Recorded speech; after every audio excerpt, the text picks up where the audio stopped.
السلام علیکم، آپ دیکھ رہے ہیں مبشر لقمان یوٹیوب چینل. میرا نام مبشر لقمان ہے. اس وقت پوری دنیا سراپا احتجاج ہے، لیکن مجال ہے کہ امریکہ کی انتظامیہ اور اسرائیل کے کانوں پہ جوں بھی رینگ رہی ہو. یہاں تک کہ غزہ جنگ پر کینیڈین وزیر اعظم ٹروڈو اور نیتن یاہو سوشل میڈیا پر آمنے سامنے آ گئے. اس سے پہلے کہ میں اس چیز سے بات کروں کہ دونوں سربراہان مملکت کے درمیان کیا بات چیت ہوئی، میں آپ کو ایک خبر دے دوں کہ بائیڈن انتظامیہ پر اب اپنی عوام، یورپی اتحاد اور عرب دوست ممالک کا بہت زیادہ پریشر ہو گیا. دونوں ممالک کے درمیان پیغامات کے سلسلے کو تیز کر دیا گیا.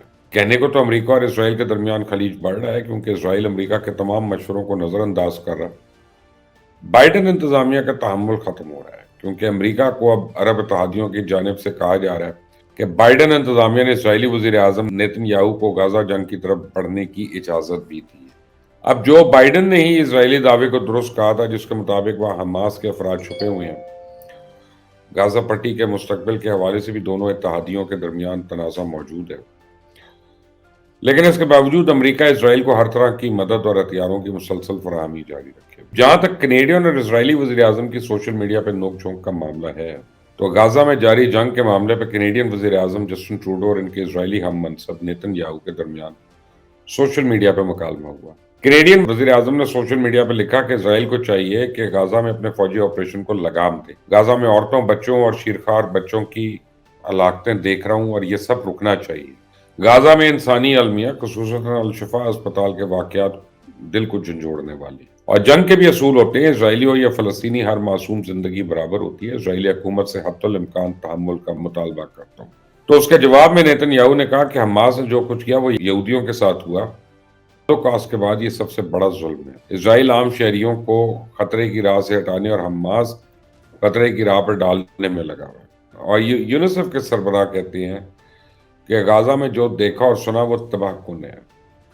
اور یونیسیف کے سربراہ کیتھرین رسل نے غزہ کا دورہ کیا اور غزہ میں تباہ کن مناظر کی مذمت کی. ان کا کہنا تھا کہ غزہ کے شہریوں نے متعدد بمباری، نقصان اور نقل مکانی کو برداشت کیا، اور غزہ کے اندر 10 لاکھ بچوں کے واپس جانے کے لیے کوئی جگہ محفوظ نہیں ہے.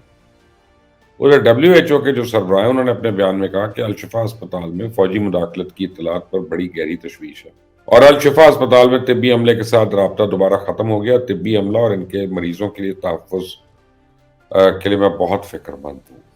جبکہ عرب میڈیا نے بتایا ہے کہ اسرائیلی فوج نے الشفا اسپتال سے 30 افراد کو گرفتار کیا.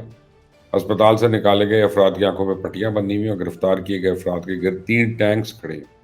ایک ٹینک جو ہے وہ الشفا اسپتال کے ایمرجنسی کے دروازے پہ کھڑا کیا گیا. اسرائیلی فوج الشفا اسپتال کی سرجری بلڈنگ میں داخل ہوئی اور اسرائیلی فوجوں نے الشفا کی سرجری ڈپارٹمنٹ کے تمام پارٹیشنز کو اکھاڑ دیا. اسرائیلی ریڈیو تو کہہ چکا ہے کہ الشفا میں یرغمالیوں کا کوئی نشان نہیں ملا، جبکہ فلسطینیوں کو خدشہ ہے کہ اسرائیلی فوج اسپتال پر قبضہ کر کے حماس سے منسوب کوئی غلط بیان دے. کل میں اسلام آباد گیا تھا اور میری وہاں پہ ملاقات ہوئی پرائم منسٹر کاکڑ صاحب سے، اور کاکڑ صاحب سے میری 2-3 چیزوں کے اوپر بڑی تفصیل سے بات ہوئی ہے. اور مجھے لگا ہے کہ وہ بہت بہت سیریس ہیں کہ پاکستان جو ہے وہ اپنا رول پلے کرے یہ غزہ اور فلسطین کے معاملے میں. اور بہرحال ایک میں سمجھتا ہوں کہ حکومت پاکستان اس طرح سے نہیں ایکٹ کر سکتی کہ جس طرح سے عرب ممالک کر سکتے ہیں. اور بہرحال ہم لوگ جو ہیں، ہماری اپنی پرابلمز ہیں، ہماری اپنی مجبوریاں بھی ہیں، اور ہمیں ان سب کو ساتھ لے کر چلنا ہے. تو اللہ کرے کہ اب جو ہے کوئی بہتری کی صورتحال نکلا ہے، کیونکہ وہاں پہ بہت بری خبریں ہیں غزہ کے اندر. لیکن بلاول اب دوسری طرف دیکھیں، نون لیگ کو کھیلنے کا پورا موقع دے رہے ہیں، اور نون لیگ کی طرف سے کوئی بڑا بیان نہیں آیا.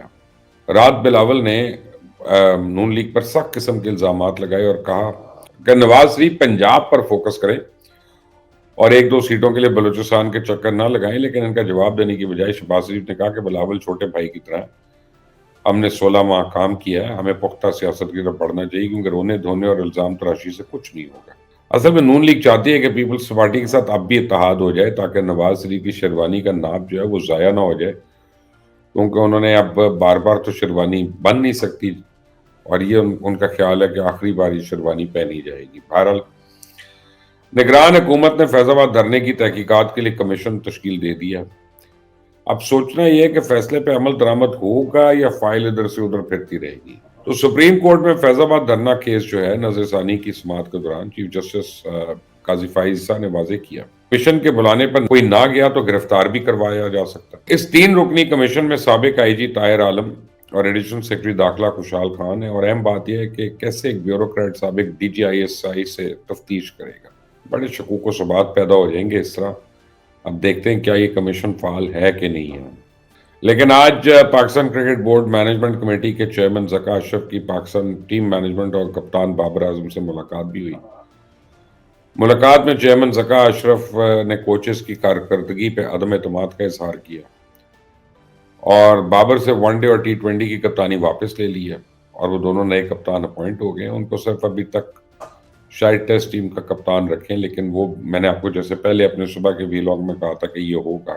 اب بات یہ ہے کہ ذکا اشرف نے اور بھی چند سوال و جواب کیے ہیں، اور بابر اعظم چھوڑ نہیں رہے تھے کپتانی، لیکن چڑیل کا یہ کہنا ہے کہ ان کو بتایا گیا کہ نہیں چھوڑی تو تمہیں نکال دیں گے، اس کے بعد بڑی انسیریمونیسلی تمہیں نکالیں گے۔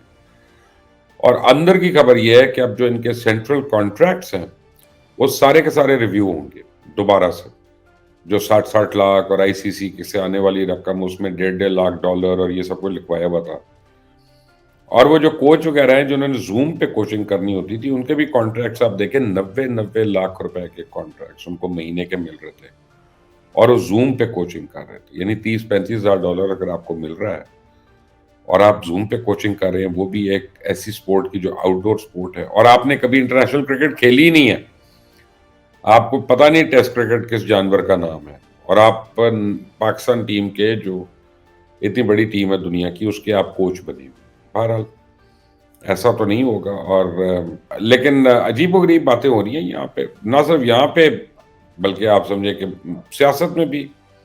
میں دیکھیں، آپ کوئٹہ میں ایک تقریب سے خطاب کرتے ہوئے نواز شریف کہتے ہیں ہمارے جلسوں میں خواتین عزت کے ساتھ بیٹھتی ہیں، ہمارے جلسے میں خواتین رقص نہیں کرتی ہیں۔ ایک ایسا سیاستدان جو 3 باری وزیر اعظم رہا ہو، اس کو اس طرح کی باتیں نہیں زیب دیتی ہیں۔ یہ وہی والی باتیں ہیں، تقریباً اس سے آگے جا کے عبدالرزاق نے چھکا مارا تھا جو ایشوریہ رائے کے متعلق انہوں نے جملہ زیبتن کر دیا، ورنہ نون لیگ کی خواتین مخالف بیانات کی تو ایک پوری فہرست ہے۔ بائی دی وے، خواجہ آصف کے بیانات ہیں، نون لیگ کے بے نظیر کے بارے میں 90 کی دہائی میں دیے جانے والے بیانات ہیں۔ اس طرح تاریخ کھولے تو نون لیگ آپ کو بڑی ذمہ دار نظر آئے گی۔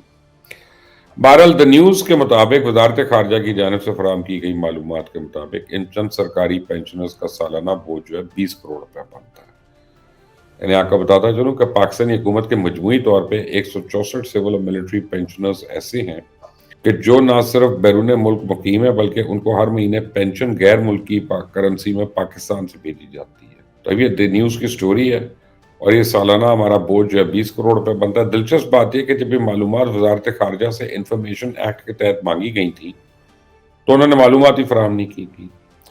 پھر درخواست گزار نے ہائی کورٹ سے رجوع کیا، وہاں سے وزارت خارجہ کو نوٹس دیا گیا، اور پھر یہ معلومات آئی ہیں۔ اب وقت آ گیا ہے کہ یہ جو 19A ہے، رائٹ ٹو انفارمیشن، اس کے تحت بھی سرکاری ملازمین جو ہیں ان کو چارج شیٹ ہونا چاہیے۔